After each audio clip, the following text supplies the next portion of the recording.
अभी जो घटनाएं भारत में चल रही है उसी के संबंध में अपने संविधान में उसके प्रतिज्ञा उल्लेख किया गया है, उसके बारे में जानेंगे। ठीक है, जैसे भारत के संविधान के अनुसार बाबा साहब ने और हमारे पुराने जो देश को जिनका देश का आजाद करने में बहुत बड़ा हाथ रहा है, सभी लोग मिलकर भारत के संविधान का निर्माण किए। उसमें एक आंदोलन जो आप सरकार के नीतियों के खिलाफ कर सकते हैं,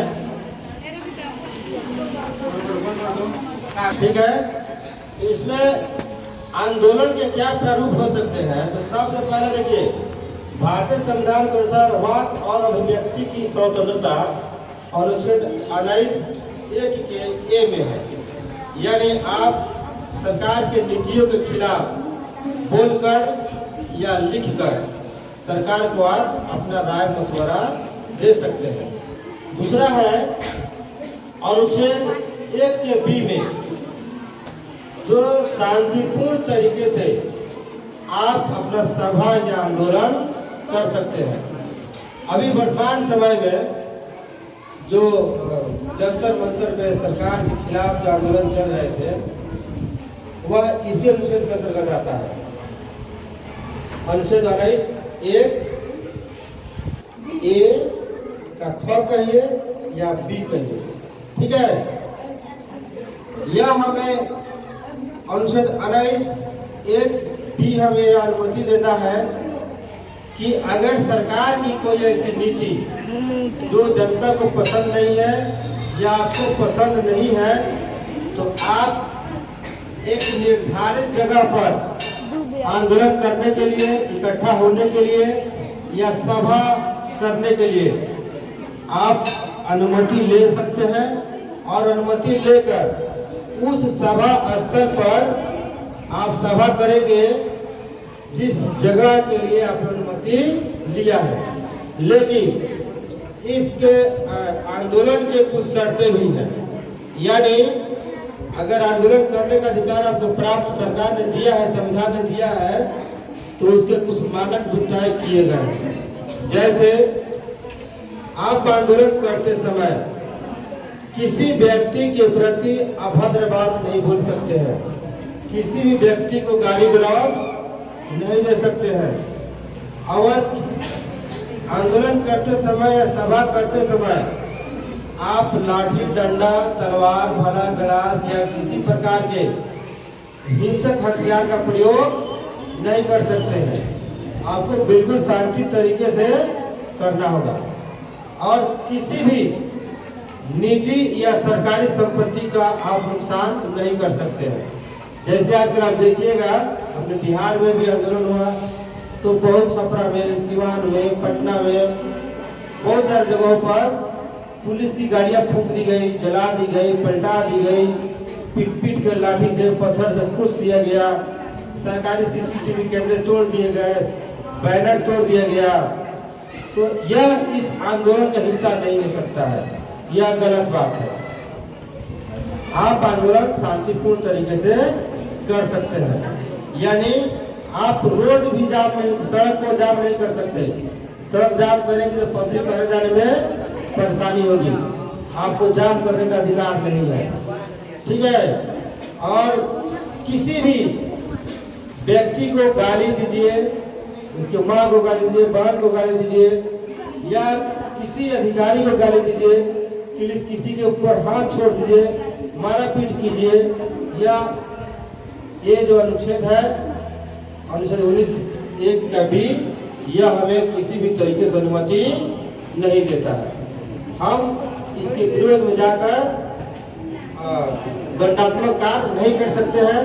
अगर करेंगे तो फिर हम दंड के भागी होंगे, ठीक है।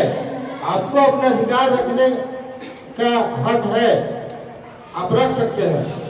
सरकार की कोई पॉलिसी जो हमें पसंद नहीं है, तो हम उनके खिलाफ आवाज उठा सकते हैं, लिखित भी दे सकते हैं, और आंदोलन भी कर सकते हैं, क्योंकि आंदोलन करना हमारा हक है। जब हमें पसंद नहीं पड़ेगा तो हम गारंटी है कि हम आंदोलन करेंगे। जनता आंदोलन करती है लेकिन बिना हथियार के। आप आजकल देखें जो आंदोलन हो रहे हैं, कहीं बस फूका जा रहा है, कहीं सरकारी संपत्ति को नुकसान पहुंचाया जा रहा है, कहीं बड़े बड़े जो हमारे सम्मानित नेता हैं उनके माँ को गाली देकर पोस्ट करता है, बहन को गाली देता है, तरह तरह के बेटी बहनों को गाली देकर पोस्ट करता है। ये सारी जो बातें हैं ये गलत बात है, क्योंकि सोशल मीडिया का मतलब है कि हमारा जो बात है वो पूरी दुनिया में जा रही है। तो पूरी दुनिया में जाने का मतलब क्या है कि वहाँ के लोग देखेगा तो कहेंगे भारत का यही संस्कार है लोगों का कि आंदोलन करो और बेटी बहन को गाली दो, सामान तोड़ो और फिर उसको पोस्ट करो। तो उससे जब हम कोई भी चीज़ सोशल मीडिया पर हम पोस्ट करते हैं तो क्या होता है, पढ़े लिखे लोग भी देखते हैं, अनपढ़ लोग भी देखते हैं, क्योंकि बड़े मोबाइल एंड्रॉइड सबके पास है। जो छोटे बच्चे हैं वो भी देखते हैं, बड़े बच्चे वो भी देखते हैं, लड़के भी देखते हैं, लड़कियां भी देखती है। तो इन सब चीजों से नकारात्मक प्रभाव पड़ता है लोगों के ऊपर, ठीक है। और ये सब गंदे गंदे चीजें देखने से बच्चों का मानसिकता भी बिगड़ता है। तो आंदोलन करने का अधिकार तो है, लेकिन अब सब बात बोलकर आपको पोस्ट करने या सरकार किसी भी चीज को क्षति पहुंचाने का अधिकार आपको नहीं है। अगर सार्वजनिक चीज को आप नुकसान पहुंचाते हैं तो सरकार धारा अनुच्छेद 19(2) के तहत आपके आंदोलन को रोक सकती है, तहस-नहस कर सकती है और आपको दिक्कतों का भी सामना करना पड़ सकता है।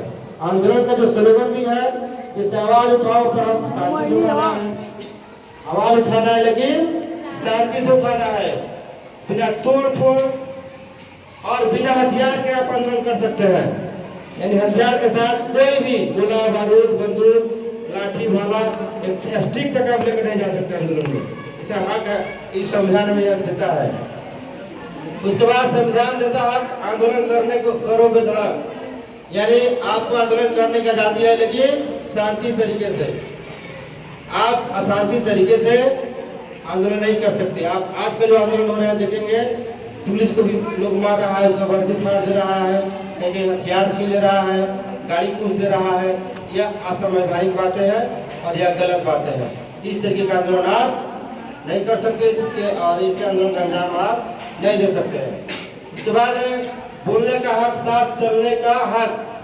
हम सबको इकट्ठा होने का हक है, बोलने का हक है और साथ चलने का हक है। हम अपने उनकी नीतियों के खिलाफ चल सकते हैं, आवाज उठा सकते हैं। और ये जो अनुच्छेद 19(1) का C है, यह हमें आज़ादी देता है कि कोई भी व्यक्ति संघ या संगठन बना सकता है। जैसे देखिए बहुत सारी पार्टियां हैं, क्षेत्रीय पार्टियां भी है, राष्ट्रीय पार्टियां भी है। तो सब लोगों को अधिकार है, जो बुद्धिजीवी लोग हैं, होशियार लोग हैं, पैसे हैं या उनका रिजन है कि नहीं हमको पॉलिटिक्स करना है, तो वैसे लोग पार्टी बना सकता है, संगठन का यूनियन बनाने का अधिकार रखता है। धारा अनुच्छेद 19(1) का C उसका आज़ादी देता है, ठीक है। लेकिन आंदोलन आप कर सकते हैं बिना हथियार के और बिल्कुल शांति तरीके से। जय